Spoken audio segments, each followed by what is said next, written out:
அதிமுக முன்னாள் அமைச்சர்கள் C. V. Shanmugam D. Jayakumar ஆகியோர் தங்கள் வேட்புமனுக்களில் சொத்து குறித்த தகவல்களை மறைத்துள்ளதாக கூறி தாக்கல் செய்யப்பட்ட வழக்குகளை தள்ளுபடி செய்து சென்னை உயர்நீதிமன்ற தலைமை நீதிபதி அமர்வு உத்தரவிட்டுள்ளது.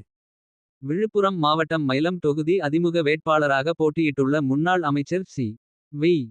சண்முகம் தாக்கல் செய்த வேட்புமனுவில் கூறப்பட்டுள்ள சொத்து விவரங்களின் உண்மைத்தன்மை குறித்து விசாரிக்க தேர்தல் ஆணையத்துக்கும் வருமான வரித்துறைக்கும் உத்தரவிடக் கோரி தொகுதி வாக்காளர் செந்தில்குமார் வழக்கு தாக்கல் செய்திருந்தார். அந்த மனுவில் 2021 இல் அசையும் சொத்துக்கள் 12,08,409 ரூபாயாகவும் அது தற்போது 60,64,152 ரூபாயாக உயர்ந்துள்ளது. 5 ஆண்டு கால எல். ஏ. வாழ்க்கையில் ஏற்பட்டுள்ள இந்த அதிகரிப்பின் அளவு அபரிமிதமாக இருக்கும் நிலையில் அதற்கான ஆதாரங்கள் வெளிப்படுத்தப்படவில்லை. ஆண்டு வருமானம் 8,68,780 ரூபாய் என 2021 இல் குறிப்பிட்டிருந்த நிலையில் சொத்துக்களின் அதிகரிப்பு விகிதம் என்பது நியாயப்படுத்தக்கூடிய வகையில் இல்லை என கூறப்பட்டுள்ளது.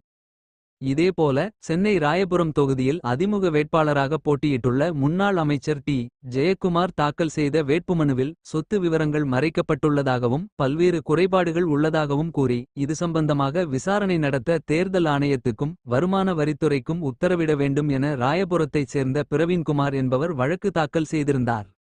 அந்த மனுவில் 2021ஆம் ஆண்டு தாக்கல் செய்த வேட்புமனுவில் 39,14,000 ரூபாய் என சொத்து மதிப்பை குறிப்பிட்டிருந்த நிலையில் 2026ஆம் ஆண்டு வேட்புமனுவில் 70,73,000 ரூபாய் என ஜெயக்குமார் குறிப்பிட்டுள்ளார். ஆனால் அது குறித்த விவரங்களை தாக்கல் செய்யவில்லை என தெரிவிக்கப்பட்டுள்ளது.